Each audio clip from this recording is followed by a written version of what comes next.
Borthakur IAS Academy, an endeavor of excellence. Borthakur IAS Academy. Hello everyone, I hope you all are doing well. Welcome once again to Borthakur's IAS Academy, Northeast's premier institute for UPSC, APSC and NPSC preparations. I'm your friend Atrey, and today I'm here with another segment of Current Affairs 365 dated 20th of July 2021. This is your one-stop solution for any news and updates which will help you to prepare for your civil services examination, and not just that, it is also going to be beneficial for any other Assam state government services. Don't forget to like and share this video and subscribe to our YouTube channel. You can also follow us on Facebook as well as Instagram. So the first news of today is regarding the Indian Labour Conference. Recently, the Bharatiya Mazdoor Sangh, or the Labour Union, it wrote to our Prime Minister asking him to convene the Indian Labour Conference. So the Labour Union, it argued that since Indian Parliament has ratified Convention number 144 of the International Labour Organization, it is now India's legal obligation to hold the conference in order to strengthen the tripartite mechanism. So coming to the International Labour Organization, it is the only tripartite United Nations agency which brings together governments, employees and the workers of around 187 member states. India is also a member of this organization, and here the main aim is to set labour standards, develop policies and devise programs in order to promote decent work for both men and women. This organization was awarded with the Nobel Peace Prize in the year 1969, and it was established in the year 1919 by the Treaty of Versailles as an affiliated agency of the League of Nations. It also became the first affiliated specialized agency of United Nations in the year 1946, and its headquarters are at Geneva, Switzerland. According to the Convention of number 144 of the year 1976, it is also known as the Convention on Tripartite Consultation. It promotes application of an essential principle on which the organization was founded, and that is tripartite social dialogue in the development and implementation of international labor standards. Tripartism in respect to international labor standards, it promotes a national culture of social dialogue on wider social as well as economic issues. Now, if we have a look about the conference, the Indian Labour Conference, it is also known as the Labour Parliament of our country, and it is formed on the lines of the International Labour Conference, which is the apex level tripartite consultative committee in the Ministry of Labour and Employment. And here tripartite means government, employers and workers. So each member state is represented here by a delegation consisting of 2 government delegates, 1 employer delegate and a worker delegate, along with their respective advisors. The first meeting of ILC, which was then called the Tripartite National Labour Conference, it was held in the year 1946, and so far 46 sessions has been successfully conducted. The most recent session was held in the year 2015, and the main agenda of the conference is finalized by the Standing Labour Committee, which is again a tripartite body after a detailed discussion. Here the function is to advise the government on issues concerning the working class of the country, and the members of conference includes the central trade union organizations, central organizations of employers, all state governments and union territories, and central departments concerned with the agenda items. These are the members of the Indian Labour Conference. Some other government initiatives for the working class includes the new Labour Code of 2020, then Pradhan Mantri Shram Yogi Mandhan. Next one is the National Pension Scheme for traders, shopkeepers and self-employed persons, and lastly the Pradhan Mantri Rozgar Protsahan Yojana. The second news is about an announcement made by NASA on its new spacecraft named Near Earth Asteroid Scout, or NEA Scout. NASA has announced that this new spacecraft has completed all required tests and has been safely tucked inside the SLS rocket. SLS stands for Space Launch System. Now coming to this new spacecraft, the Near Earth Asteroid Scout is a miniaturized spacecraft which is known as a CubeSat, and it has been developed under NASA's Advanced Exploration Systems program. This program pioneers new approaches for rapidly developing prototype systems, which demonstrates key capabilities and validates operational concepts for future human missions beyond the low Earth orbit. The main mission of these spacecrafts will be to fly by and collect data from near Earth asteroid. It will take about 2 years to cruise to the asteroid, and they will be about 93 million miles away from Earth during the asteroid encounter. This is going to be America's first interplanetary mission using a special solar sail propulsion. So far, the spacecraft have been using solar energy to power them and execute critical functions. However, this is going to be the first time that a spacecraft uses it as wind to generate thrust and move forward. The NEA Scout launches to the moon in 2021 with a fleet of other small satellites aboard the Artemis 1. The images gathered by NEA Scout will provide critical information on the asteroid's physical properties like orbit, shape, volume, rotation, etc., plus its surface properties. Then the spacecraft will pave the way for solar cruise, which will use a sail 16 times larger when it flies in the year 2025. The data that will be collected can be used to determine what is required to reduce risk, increase effectiveness, and improve the design and operations of robotic as well as human space exploration. Coming to near-Earth objects, these are comets and asteroids which are pushed by the gravitational attraction of nearby planets into orbits, and it allows them to enter the Earth's neighborhood. These objects are composed mostly of water ice with embedded dust particles, and they occasionally approach close to the Earth as they orbit the Sun.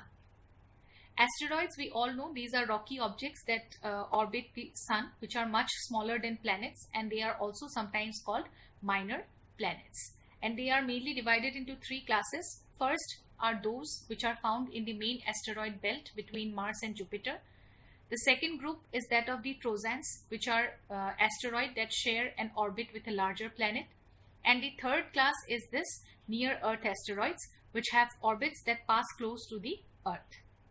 And those that crosses the Earth's orbit, these are termed as Earth crossers. Thirdly, we will be discussing a recent study by the ETH Technical University in Zurich, Switzerland, which shows that climate change has dramatically altered the landscape of Swiss Alps. As per the study, melting glaciers have created more than 1,000 new lakes across the mountains. These glaciers in the Swiss Alps are in a steady state of decline, losing around 2% of their volume in last year itself. Even if the world were to fully implement the 2015 Paris Agreement, around 2/3 of the alpine glaciers will be completely lost. The Paris Agreement is a legally binding international treaty on climate change which was adopted in by 196 parties at the COP21 in Paris, December 2015. Now coming to the Alps, they emerged during the Alpine orogeny. Orogeny is a mountain building event, and it was formed around 65 million years ago as the Mesozoic era was drawing to a close. They are young fold mountains with rugged relief and high conical peaks. They are most prominent of Western Europe's physiographic regions, some 750 miles long and more than 125 miles wide at their broadest point, and the Alps cover more than 80,000 square miles.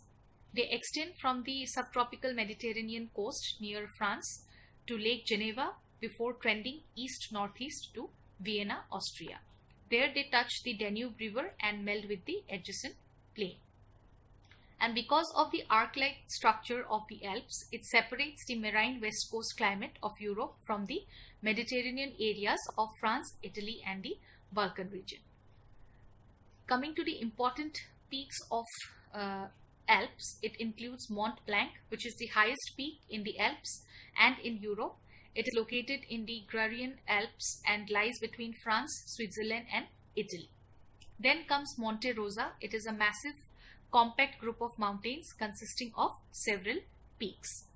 Then third one is Dome, which is located near Monte Rosa. It stands at 4,545 meters and is known as one of the easier tall peaks in the Alps to summit because of its straightforward routes. The next news is regarding providing internet facilities through the high altitude balloons. There has been an ongoing protest in Cuba against the long-standing restrictions on rights, scarcity of medicines and foods, and also government's poor response towards COVID-19 pandemic. So here the US has planned to transmit the internet to the population of Cuba via high altitude balloons when their government has blocked access. Coming to these high altitude balloons for internet, they were commonly known as loon balloons, as first these high altitude balloons were used for providing internet during the Project Loon. The Project Loon was started in the year 2011 by Alphabet, which is the parent company of Google, and it was a network of stratospheric balloons which were mainly designed to bring internet connectivity to the rural and remote areas. These balloons, they are made of the commonplace plastic polyethylene and are size of that of a tennis court, and they are powered by the solar panels and controlled by software on the ground. While up in the air, they act as floating cell towers which transmits internet signals to the ground stations as well as personal devices. They can float up to 60,000 to 75,000 feet above the earth and well above the commercial jetliner routes. They can last for around 100 days in the stratosphere before returning to the earth. Each balloon can serve thousands of people, but they had to be replaced every 5 months or so because of the harsh conditions of the stratosphere. And these balloons are also difficult to control. For proper functioning of these balloons, there are two requirements. First is network. Beyond the balloons themselves, it needs a network integration with a telecom to provide service and some equipments on the ground in that particular region. And next one is permission. It will also need permission from local regulators. They are useful because they are cheap and can provide access to remote areas. By allowing phone companies to expand their coverage where needed, these balloons are intended to offer countries a cheaper option than laying cables or building cell towers. And they are also able to bring internet access to the remote and rural areas poorly served by the existing provisions. And they can also work for improving communication during natural disasters in the affected areas. However, there are some challenges associated with this high altitude balloons. First is that it would need an unused band of spectrum or radio frequencies to transmit a connection, and a spectrum use is typically controlled by the national governments. So during this time it will be difficult to provide this facility to the population of Cuba, and anyone who is trying this would have to find a free block of spectrum that would not be interfered with. Then secondly, it will not be economical. Okay, these balloon or drone powered networks, they are not likely to be economical over the long term. And next challenge is that developing algorithms to appropriately map these balloons, okay, to map their positions, determining a good strategy to deal with the unpleasant weather is a common concern.